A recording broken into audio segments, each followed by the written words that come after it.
Hello my dear students, मैं HR sir syntax 16 के साथ हाजिर हूँ और मैं आपसे बार बार अपील कर रहा हूँ कि वीडियो को पूरा देखिएगा, बिना भगाए वीडियो को पूरा देखिएगा और समझ कर नोट्स बना लीजिएगा। ये हर एग्ज़ाम के लिए, हर वनडे एग्ज़ाम के लिए महत्वपूर्ण है। आइए बिना किसी देर के वीडियो को देखते हैं, शुरू करते हैं पार्ट को। वर्ब में आप पढ़ते हैं, रूल्स ऑफ वर्ब पढ़ रहे थे। वर्ब कितने होते मैंने बताया था, उसका रूल्स मैंने बताया था, कैसे आप सही बना लेंगे, है ना, गलती कैसे छाटेंगे। तो रूल 3 के बाद आता है इसमें वर्ब में पार्ट 2 हम पढ़ने जा रहे हैं। रूल 4। रूल 4 क्या कह रहा है समझिएगा।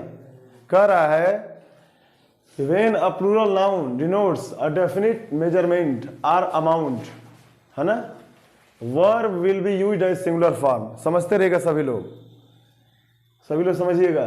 कह रहा है ना कि जब प्लूरल नाउन किसी निश्चित, डेफिनेट मतलब निश्चित, मेजरमेंट मतलब माप, अमाउंट मतलब मात्रा, हिसाब, तो मेजरमेंट को या अमाउंट को प्रकट करे तो वर्ब क्या होगा, सिंगुलर फॉर्म में यूज होगा। वर्ब सिंगुलर फॉर्म में यूज होगा, ठीक है। फॉर एग्जाम्पल देख लीजिए, 60 miles is a long distance. अब आप देखेंगे कि 60 दिखाई दे रहा है तो यहाँ पे सीधे सीधे आर लगा देंगे। आर कहेंगे तो सही दिया है, अब कैसे करेक्ट करेंगे बताइए। तो ये आपको पता होना चाहिए कि 60 माइल्स क्या रिप्रेजेंट कर रहा है, मेजरमेंट को प्रकट कर रहा है या डिस्टेंस को प्रकट कर रहा है। तो यहाँ सिंगुलर वर्ब भी होगा, समझ में आ गया। तो 60 miles is a long distance, 60 मील एक लंबी दूरी होती है, ठीक है ना। 20 rupees is not big amount, 20 रुपया कोई बहुत बड़ा अमाउंट मतलब रकम नहीं होता है। अमाउंट मतलब रकम, समझ में आ गया। तो यहाँ पे अभी देख रहे हैं कि देखेंगे प्लूरल है तो यहाँ आर कर देंगे, नहीं गलत है, इज होना चाहिए। क्या, जब मेजरमेंट कोई डिफरेंट मेजरमेंट या अमाउंट प्रकट करेगा प्लूरल नाउन तो क्या उसके साथ सिंगुलर वर्ब का ही प्रयोग होगा। याद हो गया ना। आगे बढ़ते हैं। रूल 5 क्या कह रहा है, एज का प्रयोग describe, regard, mention, define, treat, represent etc के बाद होता है। मतलब डिस्क्राइब, ये वर्ब याद होना चाहिए जवानी आपको। Describe, regard, mention, define, treat और रिप्रेजेंट इत्यादि के बाद एज का ही प्रयोग होता है। किसका प्रयोग होता है, एज का, है ना, याद कर लेंगे ना। Define, regard, mention, treat, represent इत्यादि है। जैसे एग्जाम्पल देखिए, आपको समझ में आ जाएगा। He regards me as his brother, वह मुझे अपने भाई की तरह मानता है, यह भाई के रूप में मानता है, भाई के रूप में समझता है। रिगार्ड में समझना या मानना। I treat him as a gentleman, मैं उसे एक सज्जन व्यक्ति की तरह व्यवहार करता हूँ। ट्रीट मतलब बर्ताव करना, व्यवहार करना। आ रहा कि नहीं समझ में। देखिए ट्रीट के बाद एज मैं अंडरलाइन भी किया हूँ ताकि आप समझ जाए अच्छी तरह से। रिगार्ड के बाद एज, ट्रीट के बाद एज। याद रहेगा कि नहीं याद रहेगा, एकदम याद हो जाएगा, बस सुनते रहिए, समझते रहिए। रूल 6 क्या कह रहा है, रूल 6 क्या कह रहा है, सबऑर्डिनेट क्लास ऑफ इफ, मतलब इफ वाला सबऑर्डिनेट क्लास, जिसमें इफ रहेगा सबऑर्डिनेट क्लॉज में, है ना। इफ वाले सबऑर्डिनेट क्लास या व्हेन वाला सबऑर्डिनेट क्लास किसमें होगा, प्रेजेंट इंडेफिनिट टेंस में होगा। किसमें, प्रेजेंट इंडेफिनिट टेंस में होगा। अब प्रिंसिपल क्लास प्रेजेंट इंडेफिनिट में होगा और प्रिंसिपल क्लास किस में होगा, फ्यूचर इंडेफिनिट टेंस में होगा, है ना। किस में होगा बच्चों, फ्यूचर इंडेफिनिट टेंस में होगा। लिख लीजिए, है ना, यहाँ एंड छूटा था बच्चों, देखिए बना लीजिएगा। सबऑर्डिनेट इफ वाला जो क्लाज है, इफ वाला सबऑर्डिनेट क्लाज या व्हेन वाला प्रेजेंट टेंस में होगा, प्रेजेंट इंडेफिनिट टेंस, और प्रिंसिपल क्लास किस में होगा, फ्यूचर इंडेफिनिट टेंस में। जैसे इसको आसानी समझ सकते हैं, जैसे यहाँ देखिए इफ वाला क्लाज है ना, तो ये सबऑर्डिनेट क्लाज है। क्यों, क्योंकि सबऑर्डिनेटिंग कंजंक्शन से जुड़ा है। क्लाज बहुत ही महत्वपूर्ण है बच्चों, वो भी आपको पढ़ा देंगे हम, ध्यान दीजिएगा। इफ जो है, इफ वाला क्लाज क्या है, ये पूरा देखिए प्रेजेंट टेंस में है ना, तो ये कंडीशनल सेंटेंस में आता है, ये प्रेजेंट टेंस में। देखिए, यदि तुम मेरे घर आओगे तो मैं तुम्हें पढ़ाऊंगा। देखिए एक वाक्य क्या है, प्रेजेंट। इफ वाला क्लाज क्या है, किस टेंस में है, तो प्रेजेंट इंडेफिनिट टेंस में होना चाहिए। और ये किस में है, फ्यूचर इंडेफिनिट टेंस में। आ रहा है कि नहीं समझ में आपको, मुझे उम्मीद है कि आपको समझ में आ गया होगा। मतलब इफ या व्हेन से शुरू होगा तो प्रेजेंट टेंस में होगा और प्रेजेंट इंडेफिनिट में होगा, और जो प्रिंसिपल क्लॉज है वो किस में होगा, फ्यूचर इंडेफिनिट टेंस में। एकदम बढ़िया से समझ लीजिएगा, गलत नहीं होगा, ठीक है। अगला देखिए, मोस्ट इंपॉर्टेंट रूल चल रहा है, इफ क्लॉज ऑफ इफ। देखिए मैंने लिखा है, आप संदेह नहीं करेंगे, यहाँ पे मैंने हाईलाइट कर दिया ताकि आप ध्यान देंगे विशेष रूप से।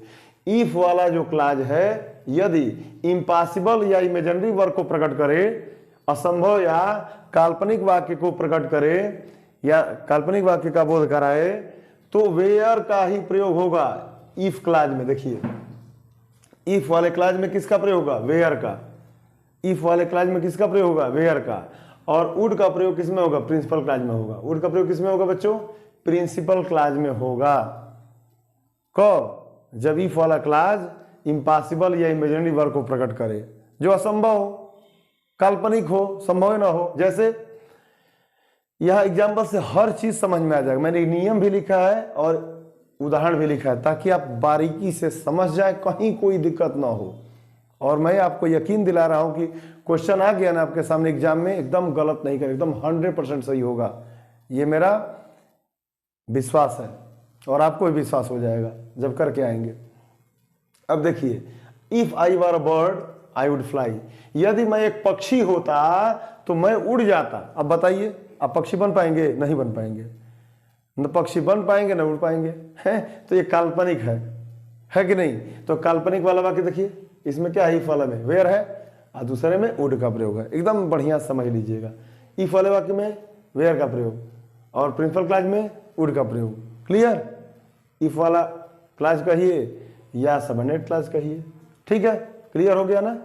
आगे बढ़ते हैं। इसी तरह एक और देखिए, इसी का उल्टा कह लीजिए आप, एकदम हूबहू समझ में आ जाए। इफ क्लॉज ऑफ इफ, मतलब यदि इफ वाला क्लॉज पॉसिबल वर्क को प्रकट करे। पॉसिबल मतलब संभव कार्य, जो संभव हो सके, है ना। तो इफ वाला क्लॉज किसमें बनेगा, पास्ट परफेक्ट टेंस में। इफ वाला क्लॉज किसमें होगा, पास्ट परफेक्ट टेंस में। और प्रिंसिपल क्लॉज किसमें होगा, देखिए प्रिंसिपल क्लॉज कैसे होगा, वुड प्लस है प्लस थर्ड फॉर्म के रूप में होगा।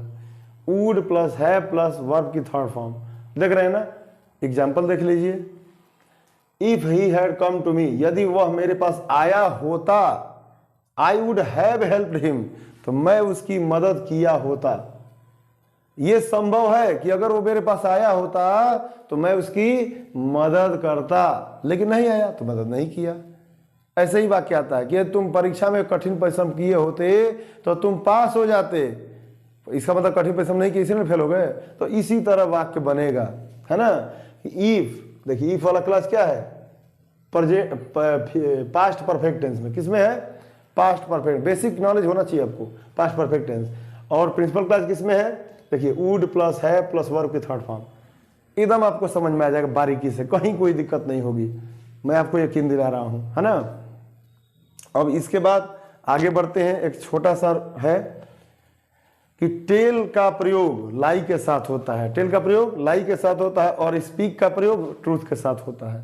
याद रखिएगा, टेल का प्रयोग किसके साथ होता है, लाई के साथ। एग्जाम्पल देख लीजिए आप, एग्जाम्पल देखिए, I tell a lie, I tell a लाई, मैं झूठ बोलता हूं, है ना। याद दे दिए, आई टेल ए लाई। या आई नेवर कर लीजिए, क्या दिक्कत है, थोड़ा अच्छा लगेगा। और आई नेवर टेल लाई, मैं कभी झूठ नहीं बोलता हूं। I never tell a lie, I never tell a lie. देख रहे हैं ना, आई नेवर टेल ए लाई। तो टेल के साथ क्या है, लाई के साथ क्या है, टेल। और एक और एग्जांपल ले लीजिए दूसरा, you speak the truth, you speak the truth. बच्चों बताइए, आप बताइए ट्रूथ के साथ क्या है, स्पीक, ये याद रखिएगा, है ना। टेल के लाई के साथ टेल, टेल के साथ लाई और स्पीक के साथ ट्रूथ का प्रयोग करेंगे, ठीक है ना। या लाई के साथ टेल और ट्रूथ के साथ स्पीक का प्रयोग करेंगे, ध्यान दीजिएगा। लेकिन यहाँ देखिए, टेल ए लाई, यहाँ लाई के पहले ए रहेगा और ट्रूथ के पहले द रहेगा, ये भी ध्यान दीजिएगा। ये मोस्ट इंपॉर्टेंट रूल है, बढ़िया समझ लीजिएगा। लाई के साथ टेल और ट्रूथ के साथ स्पीक का प्रयोग होगा, याद रहेगा। साथ ही साथ लाई के साथ ए और ट्रूथ के साथ द का प्रयोग होगा। एकदम बढ़िया से कवर कर लीजिएगा। बार बार वीडियो को देखिएगा, समझिएगा, समझ कर नोट्स तैयार कर लीजिएगा बच्चों। वीडियो को पूरा देखिए, समझ कर और नोट बना लीजिए। Thank you so much for watching my video.